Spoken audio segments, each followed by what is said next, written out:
Let's see if we can get a different one tonight, shall we? You ready? Nice bugger, aren't I?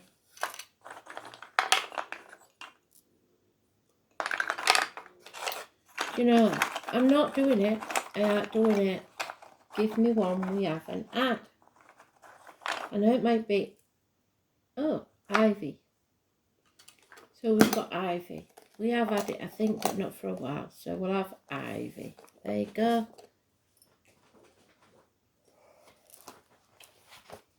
Let's see. Where's ivy?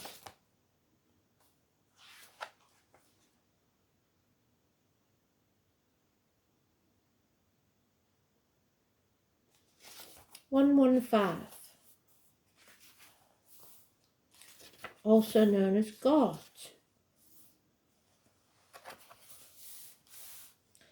So ivy is the 11th moon, the second joint of the index finger, which is, let's have a look,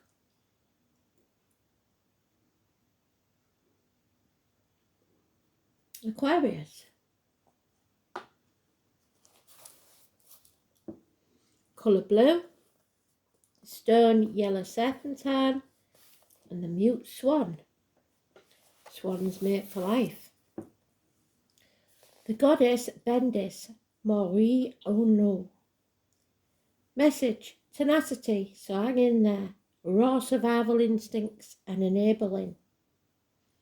Triumph over circumstances. A musical note of F, the planet Ceres. The word is garden growth, sweeter than grass, counterpart of heaven. Vine, wild oat, scleranthus. Entwining ivy represents the embracing and confining female principle of life. Through conception and birth, the male life force is given form by the female body. But in giving life substance, so too does woman bring death into being. Ivy is the 11th moon's tree. It is sacred to Bendis, Mori, Anu, Osiris and Dionysus. They are dedicated to resurrection, jointly with vine, because they grow spirally. An ivy bush, according to the Oxford English Dictionary, it is a place of concealment or retirement. So some of you may be retiring and some of you may be hiding. Saturn's sacred bird, the golden-crested wren. Now we know about the wren, don't we? So the name Jenny could be important. And it's like a tiny little bird, but its tail sticks up.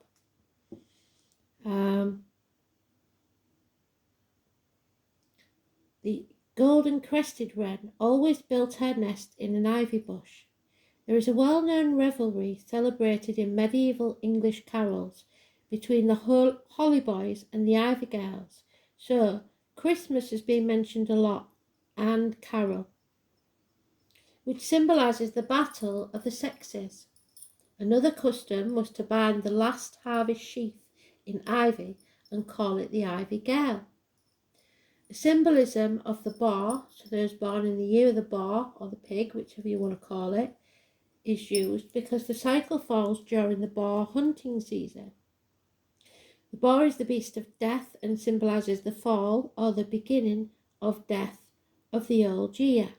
So we fall backwards because it is fall with the clocks, don't we? But the Irish serpentine spiraling signifies resurrection, so born again, a reminder of birth, death, cycles and life. Sacred to numerous deities, ivy is used to produce ivy ale, an extremely potent drink of the Middle Ages.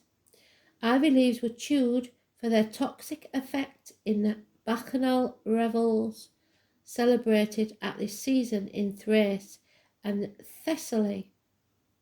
The intoxicated Bassarids, I'd say that carefully, waved branches of silver fir, sacred to the birth goddess, wreathed in a spiral of yellow-berried ivy. The dark green shiny leaves of ivy, being a 5-pointed star, made them especially sacred to the great goddess, connecting with the mysterious group of 5 British goddesses, the De Matrona. Ivy attracts the last bees of the year, enhancing its religious importance, and there have been numerous bees goddesses cults. So the bees again are important. We know that bees and honey for some reason are really important spirit. And the bee symbol was used for the Manchester, wasn't it? Don't look back in anger. Ivy magical properties embrace the feminine gender, the planet Saturn, and the element of water, resurrecting the mysterious deities, so the water signs, Bacchus, Dionysus, and Osiris, the power of protection and healing, and ritual uses. The thyrsus used in worshipping Bacchus was often wrapped in ivy. It is carried by women for good luck and worn by brides for the same reason. Ivy also guards against negativity and disaster. It can also additionally be used in fidelity and love charms. Well, we all know that you can't make somebody love you. If the spell wears off, they won't love you. So there is a fierce and determined power in Gort. It offers the boar-like tenacity, which they spoke about earlier on, being tenacious, to be applied to the will, to the difficult and intricate work. The ivy is a sign of development and transformation of the self. It indicates you may soon be involved in a change in your business or educational life, and there are perhaps gains to be had in connection with it. However, the path may be fraught with pitfalls. There may be those who are envious of your accomplishments. Seek the best guidance in what you do. The main challenge is not to get caught up in the tools of the transformation process. Remember that the tools are not the ends, but only the means to give rise to something emerging from the depths of your psyche. So keep your focus on your true goals. Ivy reminds us of the movement of the heavens, so the astrology, and the way this is reflected on the earth. It has the ability to bind all things together. It can wander freely, linking tree to tree, or form dense thickets that block out the light and restrict passage. Ivy brings shelter or overwhelming darkness and reminds us that where there is life, there is also death. Ivy represents the wandering of the soul in its search for enlightenment, and it carries a warning to be sure of the direction of your desire, so that you avoid being ensnared by them. True progress is made, however, when all the lessons of the preceding trees have been linked together with ivy, in such a way that the light can still enter and no limb needs to break. I am a ruthless boar. Of this moon, a Megan sings, I am a ruthless boar. The boar is the last of the 4 sacred animals to be mentioned by the poet. We have seen the boar several times dealing with the hinge of the year, the passage across the boundary between light and dark. The boar is the creature that represents the unending continuity of divine energy, and is seen chased from one realm of energy manifestation to the other. Its expression changing, becoming either dark or creature of destruction or a solar teacher. Just as the stag, who is the boar's counterpart, changes from the antlered apparition of the other world to the earthbound power at the heart of the greenwood, so does the boar. At Samhain, so that's Halloween, Day of the Dead, Samhain, moving into darkness, the boar is now the harbinger of death, taking the active energy of growth into darkness. the green energy of full light, whose rose again, to triumph half a year earlier, is now killed by the boar as the hunt replays itself. Death is victorious, the force of growth is stilled. Soon the leaves will fall from the trees and the lengthening nights will establish the rule of the dark. However, the boar descent into the underworld is not purely a journey of destruction. In spite of any other roles it may play, it is still a creature of fertility, planting seedlings even within death itself, the seed of renewal. It is as though the driving force of growth, manifest during the light of the year, had been smashed, but in its many fragments still retain life within themselves, and buried like seeds in the winter soil, they will be nurtured by the darkness until the next bright season. The weakening of the sun and the cooling of the air should alert us to the waning of our own expanding energies and the need to face the ending of this phase of our existence. The last of the energy must be used wisely in a way that ensures the survival of what we have already made, and also in a way that facilitates the resumption of our activities at a later time. Already from far away we hear the boom of the sea on the cliffs of Sarmain, calling us down again into the depths. As the moon waxes, we see the wild hunt of death charging towards us, lighting up the land with bright autumnal colours in its throes, and we gather up those shreds of beauty to treasure within our soul. On the full moon, which is the 8th of November and it is an eclipse, the hunt has reached us. We come face to face with the boar, and we hold up the gift we have prepared, the shape we have chosen to best summarise what we have achieved through this year's activities.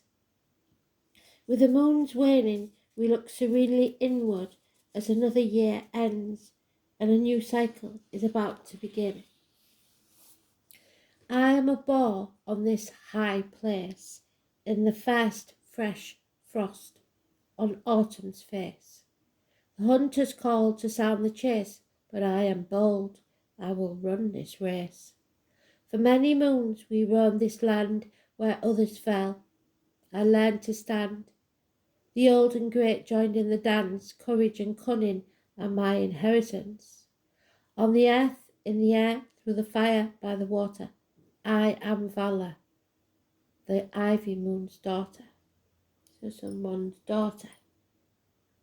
Bendis was the great goddess of gynocratic Lemnos and Thrace, where women worked the land and tended the sheep and cattle. She was called the fierce huntress of the two spears. She provided the religious underpinning for the Lemnosian women's revolt, in which all the men of the island were slain. Her name means to tie. In her image, she is depicted holding a branch of a tree, which is thought to grant passage to the underworld. It is told that her women wore lion pelts, so a leo, and fox skins, so sly. Those who worshipped her did so in her sacred groves. To the Greeks, Bendis was the name of Thracian Artemis, worshipped by the Amazons and Tauropolis, so Taurus, and she was closely aligned with Cybele and Hecate. As Hecate, she was moon and night, earth and nature. She had great power over heaven and earth.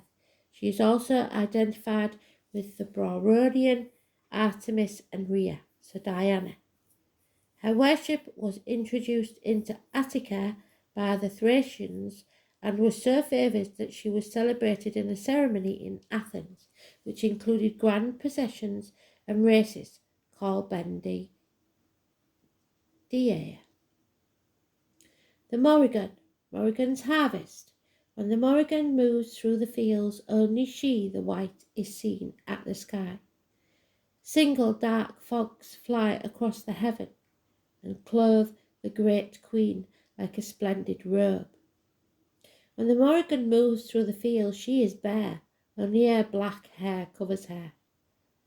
Followed by a flock of crows, she strides through the world. The crow shrieks, hurries on ahead of her, heralding her harvest. When the Morrigan moves through the fields, she is destroyer and mistress of the world. One glance into her mirroring eyes leads you across without pain. Every burning sorrow she takes away in her cool black boat. Royburn, Morrigan's Shrine. The mute swan. This is the mouth of a mute swan, guys, whose colour of plumage, black legs and red bill make it especially sacred to the white goddess. It prepares to follow her companion, the whistling swan, the bird of the autumnal equinox, Ada Aspen, who is about to fly off with her young. The smoke of weed fire, well, that could mean something we all know about. The haze on the hill, the skies before the coming rain, are all blue. Mute swans have been cherished as symbols of purity and elegance for centuries. Native to Europe and Asia, they are transported to North America in the late 19th century by European migrants. Some swans eventually escaped or were deliberately released into the wild. Public opinion about mute swans is mixed. They're very large birds with little or no fear of humans. They are easily observed and provide opportunities for people to come in close contact with wildlife. Their vibrant orange bills and black knobs, it says here, white plumage and long, gracefully held necks make them conspicuous. Their young, who have a dusky tinge and greyish bill, usually remain with their parents for about 4 months. Mute swans reside primarily in estuarine river habitats, with smaller communities on inland lakes and ponds. The mute swan is not mute. It hisses, grunts and barks, and unlike our native swans, it has a black knob on the upper bill. In olden times, a young swan was a table delicacy. In England, all swans have belonged to the crown since 1482. In a special ceremony each year, the swans of the Thames River and round up their wings clipped, their bills marked with the royal brand. At nesting time, the mute swan is especially dangerous. Children and dogs coming near the nest are often badly beaten or dragged into the water and drowned. A blow from his powerful wing has been known to break a man's leg. In America, some have escaped and now breed by the hundreds in the wild. I am a ruthless boar, I am fierce boar. I fled as the bristly boar seen in the ravine for valour. I am a thicket which holds the roebuck. I have tasted joy. I have strength born of ecstasy. The fierceness and untamed power of the wild boar naturally led to its association with the war and death among early Celts. Warriors went to battle urged on by the terrifying squeals of carronades, the boar-headed trumpet, and some warriors also dressed in boar skins or wore menacing boar crests upon their helmets. The boar was one of the most favourite animals to hunt, for its strength and valiant defence when cornered appealed to Celtic notion of warriorhood. Celtic mythology is rich in tales of heroic boar hunters. In legend, Fionn hunted a far male, a huge boar that was enough to cause a deadly fright, for he was dark, blue-black, with a coarse, bristly hair, nebulous, nasty, and devoid of ears, tail, and testicles. For this was a mark of infertility and death. The boar, far male's teeth protruded, lengthy and ghastly from its oversized head, and it lifted the mane on its back ever tall and sharp, that a large apple could have been skewered upon each of its long, bristly hairs. The early Celts also prized boar meats above all other food, and the centrepiece for the legendary feast of Tara, so Tara could be a name that you know, was the freshly slaughtered Bamb Sama, the young pig of the Samain. Pig bones and even whole joints of pork have been found in the graves of chieftains, no doubt the anticipation of a banquet in the afterlife. Guests at the otherworld feasting halls could eat all the pork they wanted from the cauldron in this Celtic warrior's paradise, for pigs that were killed and eaten one day would spring up alive the next. According to the research of Robert Graves, October was the boar hunting season. So, very good, Spirit, thank you. As it was also the revelry season of the Ivy Reef Bassards. The boar is the beast of death, and the fall of the year begins in the month of the boar. As mentioned earlier, the boar's descent into the underworld is not solely a path of destruction, because in spite of any other roles it may have, the boar remains a creature of fecundity. It plants within death the seed of rebirth. So don't forget, the goddess Ceridon is even referred to as the white sow. Currently, we know the boar to be an animal of great courage. He has harsh, bristled hide and a long curved tusk. He is an animal of great cunning and bravery. He fears nothing and will attack all impeding his way, beast or man. We associate courage and bravery with the boar. In mythology, the boar is always associated with the hunt. The hunt, however, is never ordinary. Our hero, so that he might prove himself, must test his own resources to tame a wild beast.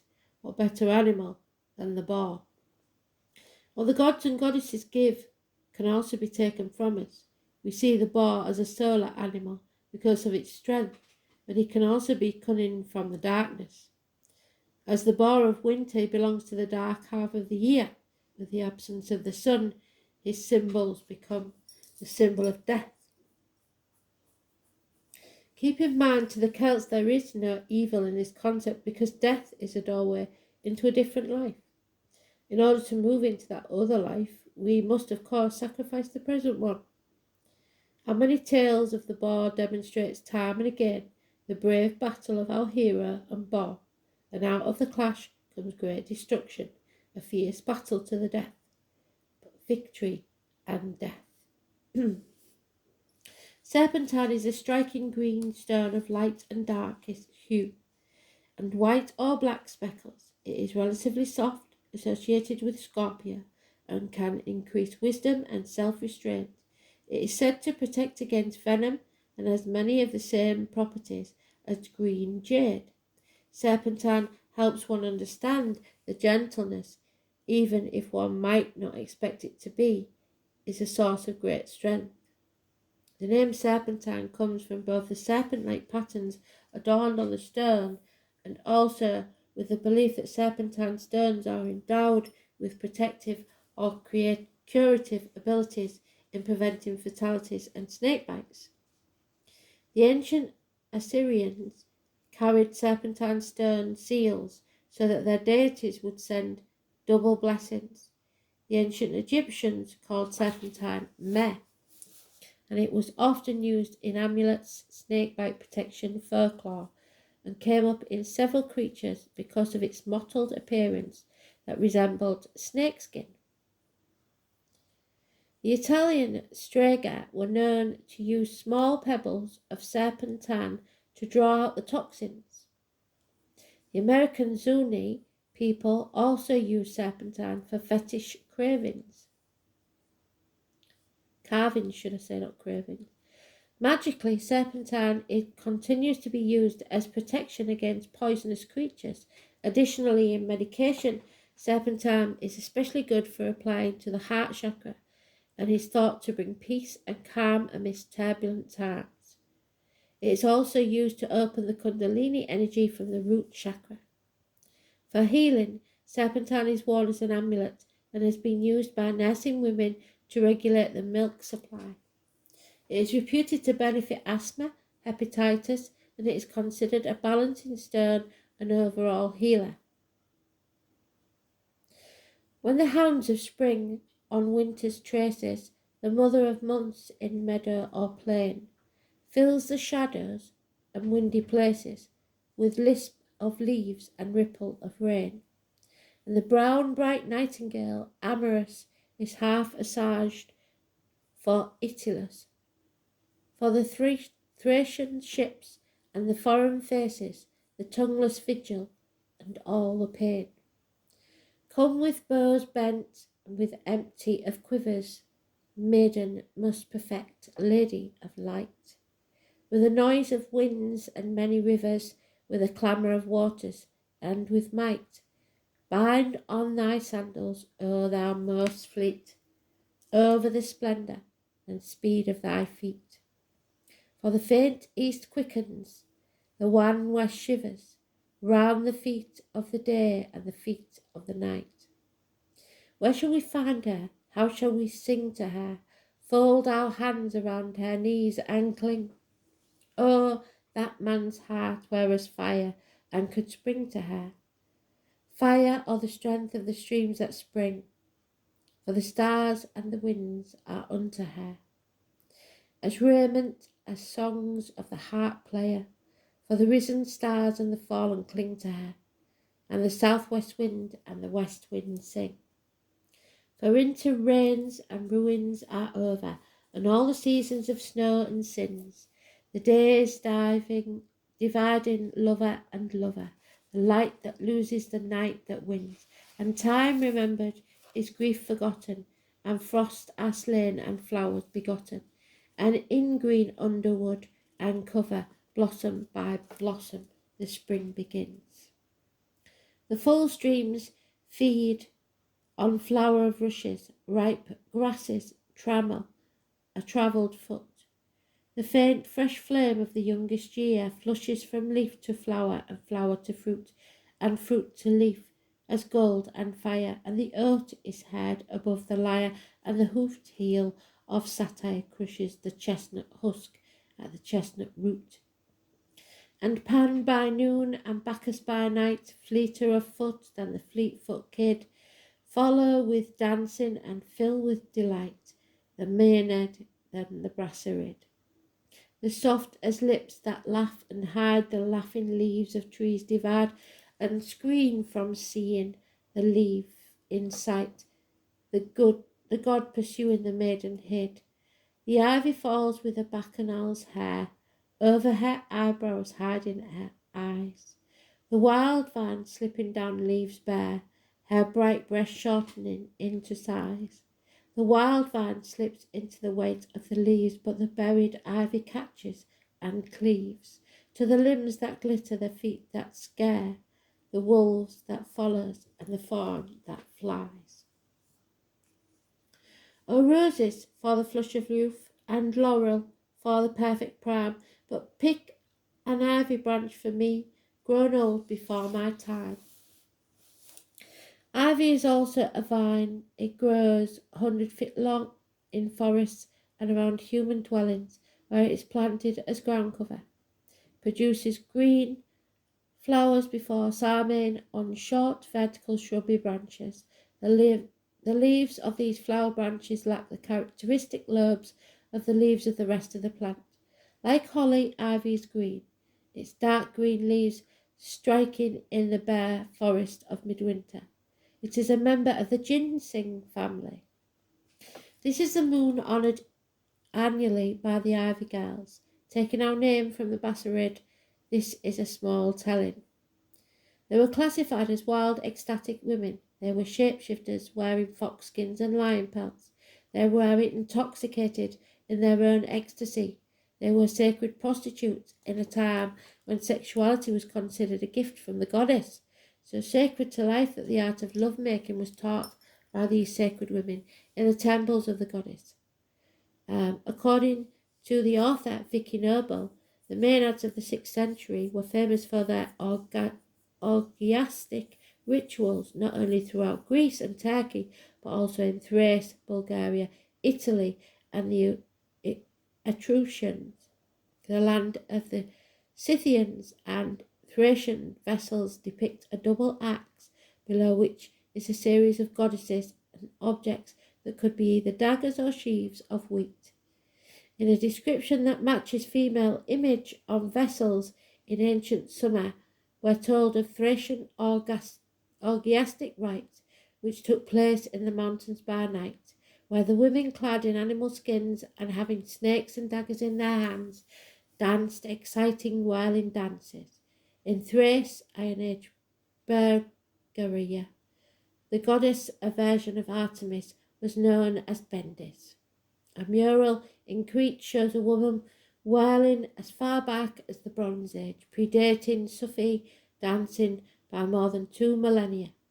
The Greek vase showing pairs of women dancing with lotus flowers in their hands could be a Western counterpart to an Indian yoginis engaged in nocturnal assemblies. And we know the geishas were the same, don't we? This is our sacred moon, the ivy moon. It was the season of bacchanal revels of Thrace and Thessaly, in which the Basarids, intoxicated in their own ecstasy, dance in their ecstatic dances, rushing wildly about on the mountains, waving those fair branches of Bendis, spirally wreathed with ivy, the yellow-berried sort, with a roebuck tattoo on their right arm above the elbow. So all prostitutes used to be tattooed. This is a special one because it's a roebuck. So look for anybody with a tattoo that's similar to that. There you go. A lot to work on there. Does anything connect with you? Are you born in the year of the boar? Thanks for listening. Speak soon. Bye.